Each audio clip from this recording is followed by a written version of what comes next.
Salut à tous et bienvenue sur Esprit Sérendipité. Aujourd'hui, j'avais envie de parler de ces moments où tout va mal, ces moments où l'on se sent pas du tout motivé, où les choses désagréables s'accumulent et où parfois on se sent littéralement débordé par nos émotions. Alors c'est parti pour ce 10e épisode.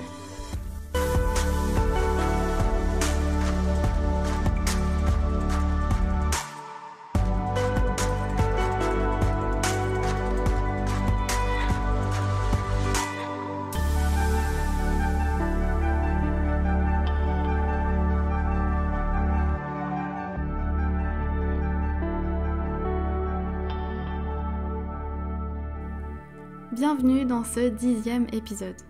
Je suis super heureuse d'avoir atteint ce chiffre.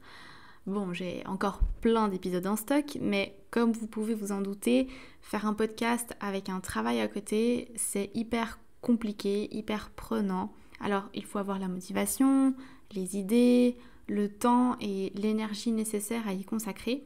Et j'avoue que dernièrement, je me sens un peu submergée. Ce qui me réconforte, c'est vos retours et de voir que ça vous plaît. J'ai atteint les 30 abonnés sur YouTube en partant de 0 et juste avec 9 épisodes. Alors oui, pour moi c'est énorme et je suis tellement reconnaissante.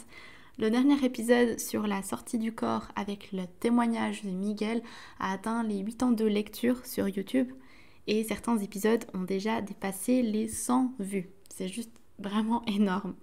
Et sur la plateforme Encore, donc la plateforme sur laquelle tout commence, celle où j'upload en tout premier les épisodes, j'ai en tout 174 lectures pour 9 épisodes. Ça regroupe Spotify, Apple Podcast, Google. Bref, je suis vraiment super heureuse de voir que ça vous plaît, de voir que des gens écoutent ce que je dis. Et vraiment, ça me fait plaisir parce que je vois que je fais pas ça pour rien. Et que tous mes efforts, c'est pour quelque chose et que ça peut peut-être vous aider. Donc vraiment, 1000 fois merci. Merci. Comme vous avez peut-être pu le voir sur Instagram ou peut-être que voilà, vous vous êtes aperçu, si vous ne me suivez pas sur Instagram, qu'il y a eu un blanc d'une semaine. Donc je n'ai pas publié d'épisode durant une semaine parce que je le sentais pas. Simplement parce que j'étais pas bien. J'étais pas bien et débordée. Donc il n'y avait pas que j'ai pas envie. C'était surtout parce que j'étais très débordée et donc je n'avais pas l'énergie nécessaire à mettre dans un épisode.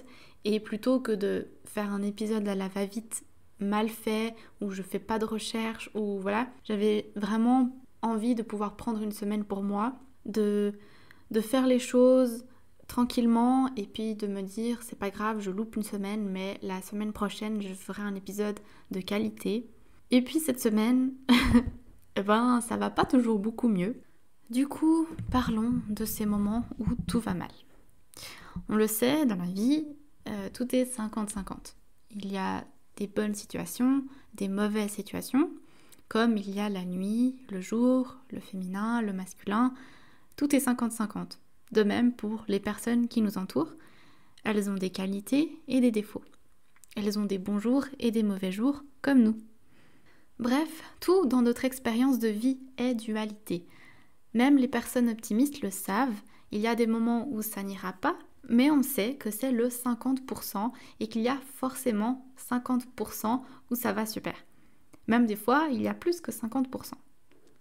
D'ailleurs, si vous n'avez pas écouté l'épisode 8 sur l'optimisme, je vous invite à aller l'écouter parce que ça peut aussi vous intéresser. Donc, dans la vie, comme je disais, il y a toujours du contraste. Et même si on n'aime pas l'avouer, il faut qu'il y en ait pour que l'on puisse vraiment apprécier les bons côtés. Il faut qu'il y ait de la pluie pour aimer le soleil, de la tristesse pour apprécier les moments de joie, de la solitude pour apprécier les moments où on est entouré, etc. Et qu'on le veuille ou non, ça sera toujours comme ça.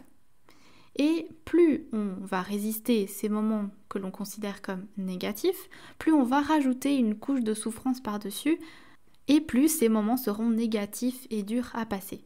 Alors que si on les accepte et qu'on les ressent pleinement, ça ira mieux. Donc on prend un travail qui vous plaît à fond. Il y aura forcément 50-50 quand même. Peut-être que vous allez devoir faire des choses qui ne vous plaisent pas vraiment. Mais vous le faites parce que vous savez que vous faites quand même plus de choses que vous aimez que de choses que vous n'aimez pas. Dans une relation, vous savez que c'est 50-50. Vivre ou être avec une personne, c'est accepter ses côtés un peu plus sombres, plus négatifs. Bien sûr, le but, c'est d'être avec une personne ou d'être dans un travail qui vous apporte quand même un peu plus que le 50-50. Parce que si c'est que 50-50, est-ce que ça vaut vraiment la peine? Voilà. Généralement, quand on est dans un travail qui nous plaît ou dans une relation qui nous épanouit, il y a quand même largement plus que 50% qui nous plaît. Néanmoins, il faudra toujours prendre en considération qu'il y aura quand même une partie qui sera moins chouette. Et donc, savoir que c'est normal, que la vie c'est comme ça nous permet aussi de retirer de la pression de nos épaules et des épaules des autres en leur reprochant de ne pas être parfaits, alors qu'eux-mêmes sont 50-50. Donc, comme vous le voyez, le but n'est pas non plus de faire disparaître ces émotions négatives ou ces moments de vie compliqués, mais de les accueillir à bras ouverts. Si la vie est faite de dualité, c'est pour toutes les raisons que j'ai indiquées plus tôt, pour savourer les moments où ça va bien. Les mauvais moments sont également là pour nous faire évoluer. Nous faire évoluer en tant que personne et, si vous y croyez, en tant qu'âme sur cette terre. Pour rentrer dans le côté un peu plus spirituel, on est venu ici vivre une expérience humaine. Et la dualité de la vie, c'est ce qui nous permet d'évoluer. Qui ne s'est jamais dit, après une rupture, après un accident ou après un licenciement, « Ah, cette épreuve m'a rendu plus fort » ou bien « Grâce à cet événement, j'ai appris ci ou ça » ou bien « Je ferai plus jamais les mêmes erreurs ». Chaque expérience de vie qu'on fait, on l'a fait pour une raison, et c'est pour évoluer, pour apprendre, pour grandir, devenir plus ouvert, aimer encore plus, faire davantage attention à notre santé, être plus patient, être plus reconnaissant. On n'apprend jamais mieux une leçon qu'en la vivant de façon intense. Donc, à moins de ne s'attacher à rien ni à personne et à cultiver une indifférence totale à ce qui nous entoure, tôt ou tard, notre expérience de vie nous mettra en travers de nos chemins des moments pas cool qu'il faudra vivre et traverser. Parce qu'être indifférent à tout et jamais s'attacher à qui que ce soit, c'est peut-être possible, mais du coup, on s'empêcherait de ressentir toutes les bonnes émotions, les bons moments, on s'empêcherait de ressentir l'amour, etc. Et notre vie serait triste et sans saveur, donc c'est pas le but. Maintenant, c'est facile, entre guillemets, pour les petites épreuves de la vie d'avoir ce genre de vision. Mais quand il s'agit de choses graves, comme une rupture, un divorce, un deuil, un licenciement, une maladie, une grosse perte d'argent, là, c'est beaucoup plus difficile. Quand ces moments-là arrivent, il n'y a pas souvent d'optimisme en vue, il n'y a souvent pas de positif, et on ne veut rien entendre de tout ça, et c'est normal. On est mal, on veut râler, pleurer, crier, et en vouloir à la terre entière, et on a le droit. On a le droit de vivre ces émotions. On a le droit d'en vouloir à tout le monde et de vouloir que les gens nous foutent la paix. On a le droit de ressentir la colère, la tristesse, de l'amertume pour les gens, pour la vie en général. La façon dont vous gérez les situations graves qui se passent dans votre vie vous appartient totalement. Il n'y a pas de façon intelligente ou de façon plus éclairée de passer un moment douloureux. Si ces émotions sont là, il faut les sortir et pas les garder. Alors, dans ces moments-là, comment on peut se relever de ces situations difficiles, de ces situations graves? Déjà, tout d'abord, je pense qu'il est important d'accepter profondément l'événement ou la situation qui nous arrive. Alors, je dis pas de baisser les bras. Par exemple, en cas de licenciement ou de maladie, il y a toujours de l'espoir. Et il faut garder le moral. Ça, c'est vraiment important. Mais je dis accepter dans le sens, voilà où on est au moment T. Voilà ce que j'ai reçu. Voilà la terre qu'il va falloir que je travaille. Je ne sais plus d'où me vient cette métaphore de la terre, mais je l'avais lu ou entendu quelque part, où on imagine que la vie, c'est un cours de poterie, et qu'on vous donne de la terre afin de façonner votre vase, votre plat, votre bol, peu importe. Vous allez recevoir une certaine quantité de terre et une certaine qualité de terre. Et vous n'avez pas le choix que de travailler avec la terre qu'on va vous donner. Donc, au lieu de prendre ça comme une punition et regarder le voisin d'un air mauvais parce qu'il a l'air d'avoir de la meilleure terre, on se concentre plutôt sur son plan de travail qui ne changera pas, même si on râle, et on travaille avec ce qu'on a. Parce que notre voisin, qui est tout sourire parce qu'il a un plus gros tas de terre que nous, peut-être qu'il n'a aucun talent pour la poterie. Et vous, peut-être que vous allez faire quelque chose de plus beau avec ce que vous avez. Donc tout ça pour dire que malheureusement, comme la vie c'est 50-50, qu'il y a de la dualité partout, il faut faire du mieux qu'on peut avec ce qu'on a. Donc avec la terre que vous avez reçue, avec la santé que vous avez reçue, avec la famille que vous avez reçue, avec les moyens que vous avez reçus, les moyens financiers, les moyens, d'éducation que vous avez reçus, qu'est-ce que vous pouvez créer dans votre vie de beau? Qu'est-ce que vous pouvez faire avec ça? Parce que oui, vous allez peut-être pouvoir changer certaines choses. Peut-être que si vous travaillez davantage, vous allez avoir plus d'argent. Peut-être qu'en faisant plus de sport ou en mangeant plus de fruits et légumes, vous allez avoir une meilleure santé. Mais des fois, on se retrouve quand même avec une santé un peu médiocre, qu'on a l'impression qu'on tombe quand même toujours malade. On se retrouve avec une famille qui nous fait peut-être chier. Et ce genre de choses, parfois, on a beau essayer de contrôler et de faire de notre mieux, on ne peut pas. On a reçu ça, alors il faut travailler avec ça. Donc, dans un sens, c'est presque plutôt optimiste de se dire « Voilà, j'accepte ma situation et je vais voir ce que je peux en faire ». Il est clair que quand on parle de deuil ou de divorce très douloureux ou de maladie très grave, c'est très très difficile de s'en sortir tout seul. Et là, il faut quand même aller voir un professionnel, aller voir quelqu'un avec qui on peut parler et vraiment exprimer ses émotions, quelqu'un qui va nous aider à traverser cette période douloureuse de façon plus calme et sereine. Quand tout va mal autour de nous, c'est aussi important d'y aller doucement avec nous. Le but, ce n'est pas de se foutre un coup de pied au cul.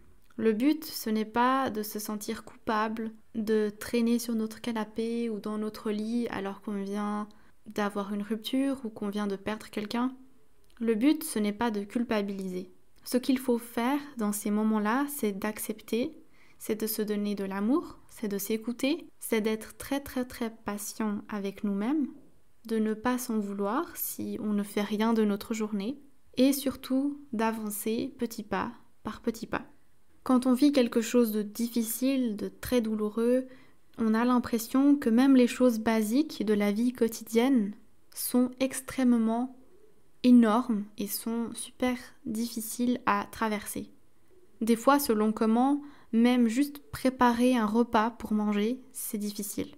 Des fois, juste se préparer pour aller travailler, c'est difficile. Juste aller se doucher, c'est difficile. Et donc, plutôt que de viser trop haut, dans ces moments-là où on est très très mal, plutôt se dire « Ok, je vais tout miser maintenant sur le fait de me préparer un repas. » Et du coup, je mets mon énergie, je mets ma volonté à faire cette petite action, mais qui pour moi, sur le moment, me prend énormément d'efforts parce que je vis une situation difficile et que je n'ai absolument pas envie de cuisiner, que j'ai juste envie de pleurer. Donc, prendre le temps de faire cette action, puis quand on l'a fait, prendre le temps de se donner du courage pour ensuite aller faire la vaisselle, puis peut-être pour aller se doucher. Enfin, vous comprenez, c'est vraiment mettre toute notre énergie sur la petite action qui suit. Et du coup, je vous ramène aussi à l'épisode que j'ai fait sur les émotions, où je vous parlais notamment de cet outil qui est l'échelle des émotions, et avec lequel c'est chouette de travailler si on veut justement partir d'un sentiment très douloureux comme la dépression ou la colère et arriver à monter dans l'échelle des émotions pour ressentir quelque chose de plus positif. Comme je le disais dans cet épisode, le but c'est pas de grimper les échelons 4 à 4, mais plutôt d'y aller petit pas par petit pas, de monter un à un les échelons tranquillement et à notre rythme. Quand on vit quelque chose de très difficile, ce n'est pas vraiment dans ces moments-là qu'il faut penser à l'avenir. C'est pour ça que j'insiste sur le fait d'y aller petit à petit, parce que voir trop loin, des fois ça peut nous paraître tellement insupportable que ça va rajouter de la douleur à notre présent.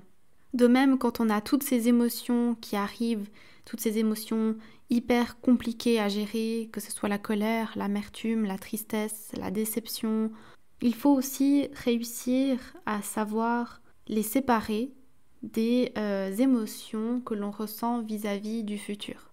Par exemple, quand on perd quelqu'un, que ce soit d'un deuil ou d'une rupture, plutôt que de se dire « Oh mon Dieu, mais l'avenir sans cette personne, ça va être quoi ?